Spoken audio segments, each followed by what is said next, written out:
And another way we can work with anger once we've gathered some energy, help some energy to flow through our bodies, to move, is working with the breath more. So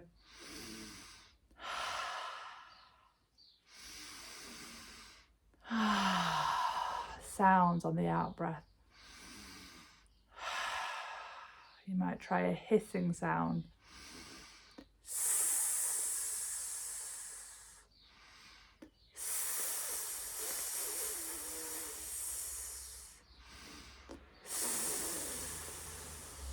Blowing.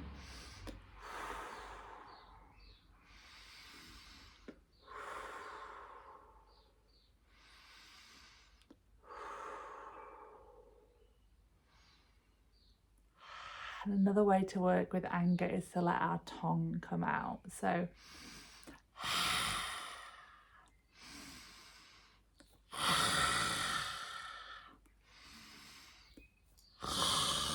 that can also bring up feelings of disgust that we might carry.